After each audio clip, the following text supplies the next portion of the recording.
Entendo que poesia é negócio de grande responsabilidade, e não considero honesto rotular-se de poeta quem apenas verseje por dor de cotovelo, falta de dinheiro ou momentânea tomada de contato com as forças líricas do mundo, sem se entregar aos trabalhos cotidianos e secretos da técnica, da leitura, da contemplação e mesmo da ação.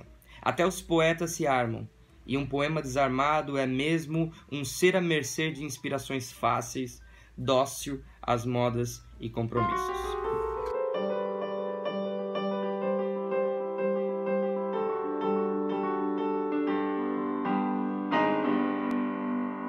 Olá, mais uma vez, meus amadinhos e minhas amadinhas. Depois de algum tempo, como é que vocês estão na quarentena? Tudo bem? Acho que as redes sociais cada vez mais estão servindo como analista para as pessoas que estão sofrendo de toda a sorte de males durante essa quarentena, mas não se abata. Nós superaremos mais essa como superamos tantas outras. O livro de hoje, que a gente vai conversar aqui no canal, é o primeiro livro de poesia que a gente conversa aqui no canal. A gente já falou sobre peça, já falou sobre livro histórico, já falou sobre bastante coisa, mas não falamos ainda de poesia. Então, eu escolhi A Rosa do Povo, de Carlos Drummond de Andrade, uma das maiores obras de literatura, uma das maiores obras artísticas que o Brasil já produziu, considerando todas as linguagens artísticas possíveis. Com certeza está no hall das grandes obras já publicadas em língua portuguesa e com certeza aqui no território nacional. Bom, A Rosa do Povo é um livro de poesias brasileiro, né, escrito pelo Carlos Drummond de Andrade, que é um modernista, um escritor modernista. Esse livro foi escrito entre 43 e 45, o que dá uma linha de background assim, bem interessante nele, que é a linha da Segunda Guerra Mundial. Entre 43 e 45, já nos últimos anos da Segunda Guerra, o período já derradeiro do embate, onde o Terceiro Reich está um pouquinho mais enfraquecido, perdendo bastante batalha. Então ele tá caindo ou está se direcionando para o final da guerra. No Brasil existe a ditadura do Vargas, né, o Estado Novo. A gente já falou um pouco sobre ela em relação ao Rei da Vela, né, que também é um livro que discute esse período histórico nacional. Mas então o período Vargas, que é a ditadura do Estado Novo, que é um período polêmico, porque da mesma forma que economicamente falando e socialmente falando há avanços modernizantes, há também um retrocesso que toda ditadura traz em relação às liberdades, né? Um conceito bem interessante é o do Walter Benjamin sobre a modernidade, onde ele diz, vou tentar parafrasear de cabeça, que não há documento da cultura que não seja também um documento de barbárie, ou seja, essa ambivalência, essa ambiguidade da modernidade, que da mesma forma que traz aquilo que é novo, que traz aquilo que é científico, que traz aquilo que é tecnológico, que traz avanços, também traz, às vezes, a má distribuição da renda ou do acesso a essas novas informações e a essas novas linguagens. Há também um aumento das distâncias entre as classes mais favorecidas e as classes menos favorecidas. Há também usurpar de alguns privilégios para poucos e em detrimento de muitos. Essa ambivalência do que é moderno, né? Que da mesma maneira que traz um novo prodigioso, um novo tecnológico, traz também a barbárie, traz também o caos, e essa é uma natureza, né, da modernidade. O modernismo, ele no campo das artes, ele é um movimento, na verdade ele não é um movimento, ele é uma soma de muitos movimentos, né? A partir da criação ou do surgimento do modernismo dentro das artes, e aí acho que a gente precisa fazer uma separação aqui, que não é bem meu intuito, mas eu quero pelo menos ressaltar a divisão entre período moderno, né, período histórico, e modernismo como uma forma de leitura de mundo, como uma forma de leitura das linguagens, né? Então, a gente está falando aqui desse segundo, que é o modernismo como quase como uma cosmovisão, uma forma de entender a sociedade e as relações do tempo, né? E o modernismo, ele tem essa característica de assumir em si várias temporalidades, não de uma forma arbórea ou genealógica ou vertical, de caixinhas, né? É no modernismo que há um rompimento com a estrutura artística, ou a estrutura de definição da arte aristotélica, né? A poética, onde o Aristóteles divide dentro do drama ao épico, que é para as altas classes da sociedade, a comédia vai para o povão, porque é uma coisa mais... Ele divide o que é sublime, o que é grotesco, ou seja, esse encaixotamento da arte, né? Ele é rompido, o lacre desse código ou desse cânon artístico, ele é rompido no modernismo, de uma forma que a modernidade ela trabalha com a democratização da arte, num sentido não de acesso, mas no sentido o que é arte, né?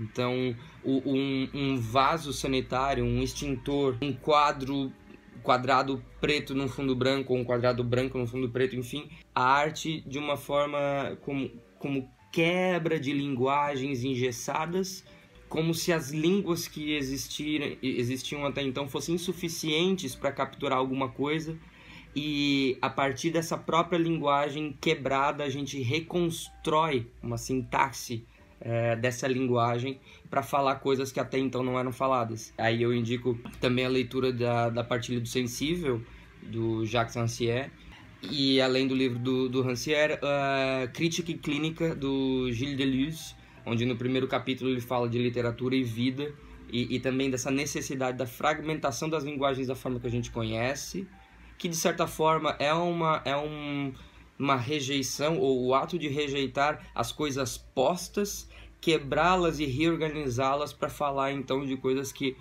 não eram faladas, e esse poder disruptivo da arte, né? Esse poder que a literatura, que a música, que o cinema, que a fotografia, que a pintura, enfim, que a arte tem de atravessar linguagens, realidades, e não apenas representar o que está posto, mas uma função de apresentar novos mundos e novas possibilidades, né? O Deleuze também advoga entendermos a sociedade e todas as suas relações e todas as linguagens envolvidas neste meio social, né? Neste mundo, como uma coisa rizomática. Ele fala do rizoma, né? Que é um emaranhado, é um nó, não é uma coisa encaixotadinha, bonitinha, não, a gente não consegue lidar com as contingências e com as inúmeras emergências que a sociedade, que o mundo, que a vida nos trazem de uma forma encaixotada. Então a gente precisa tratar dela de uma forma mais rizomática, ou seja, elas se encontram aqui, divergem ali, formam novos mundos aqui, outra vez se separam, e as relações humanas são assim, os acasos, as contingências que nos formam.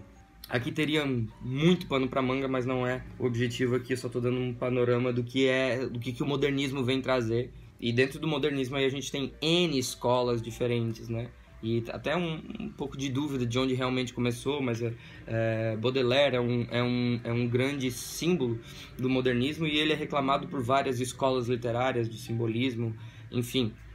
O modernismo não é uma visão única. Eu acho que talvez o mais importante de entender do modernismo é tentar não mais observar tudo de uma forma só estrutural, limpa, pura, sublime, mas a multiplicidades de temporalidades, de visões de mundo e de formas de se ver as coisas que não necessariamente são totalmente conflitantes, mas que também não são totalmente convergentes. Falando sobre o livro, como eu falei no começo, naquele trecho que eu li, o Carlos Drummond de Andrade ele leva a poesia muito a sério, né? Como um ofício, com todos os seus ócios também, e com todas as suas penas, né? Não só um poeta a partir do contato com as coisas fáceis da poesia, né? Ele fala que há todo um trabalho árduo.